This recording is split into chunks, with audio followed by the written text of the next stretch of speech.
Hi everyone, welcome to this week's Remind. I just want to say thanks everyone for doing such a great job with licensing. I'm glad that all went well for everybody. This week's video might take a little bit longer. We're doing something talking about safety and reacting to children when they get hurt or when they feel sick and the proper way to do that. Kids fall down a lot and they hurt themselves. It's a feature, not a bug. It's just the way they are. They got to crawl before they can walk. They walk before they can run. And you got to trip over many things before you get your limbs about you and can do it the right way. So it's a fact, and there's going to be lots of incidences where they do that in our care because they're just starting to learn all these things and get their muscles coordinated. So the way that we handle when they get hurt is important to them and to us. We want to be sure that we're treating them all the best way possible. When they get hurt, they need our comfort and care. We need to be their safe place.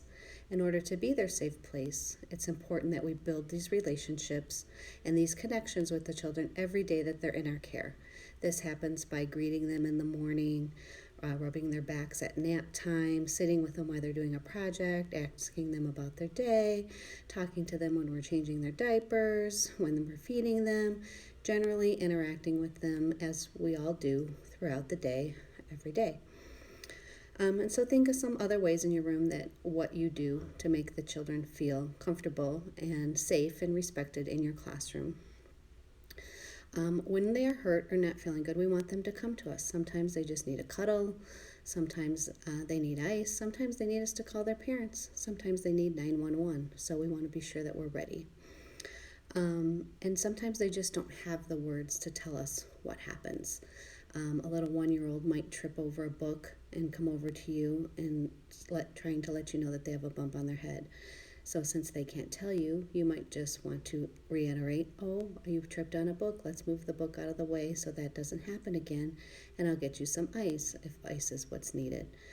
So that way you're kind of acknowledging their feelings, you're taking care of the problem, and you're reassuring them that it's not going to happen again if they put the books away so that they're not a tripping hazard.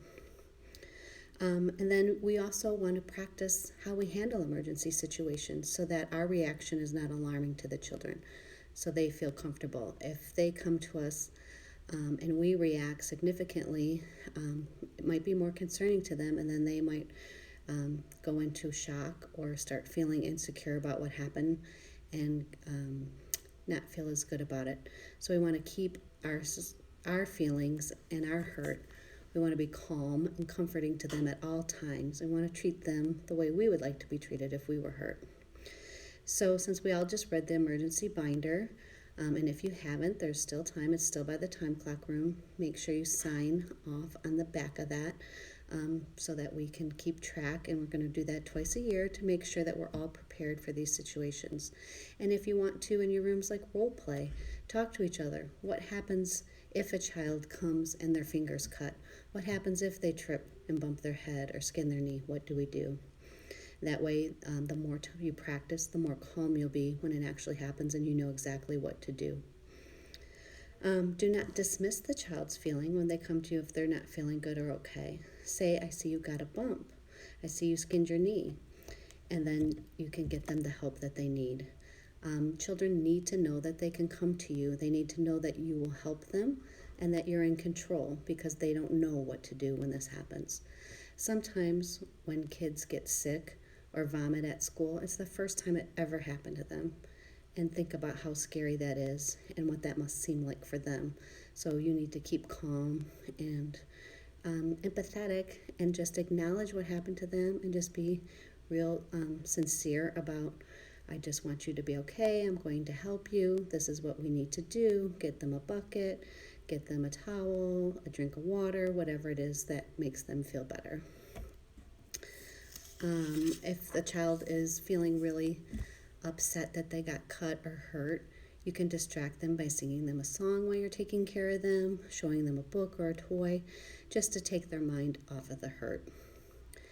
And also, you can be kind of silly with it. Like if a child scrapes their knee, you might need to involve them with it so that maybe they hold the Band-Aids while you're getting the Band-Aid they need for their cut. Or maybe you ask them silly questions like, Is the Band-Aid for your eye, or is it for your elbow? Oh no, it's for your knee. So you can kind of get their mind off of it a little bit and share a little giggle together. Feeling safe and comforted helps the children build their resilience, and that's what we want to do. We want them to use these skills later in life so that they know when they're hurt or in trouble, they can go to a responsible adult, get the help they need to feel better, and do the right thing. We also want to continue with keeping our environments clean and sanitized, making sure the children wash their hands so that we can keep the sicknesses at bay, so that we have less children in our care getting sick. And then we also want to make sure that we're following the rules and keeping kids safe so that there's less accidents in that too. So if you have any troubles with any of this, or you have any questions, or you have some ideas, things that maybe I forgot to mention, just let me know. And as always, I'm happy to help, and have a great week. Thanks.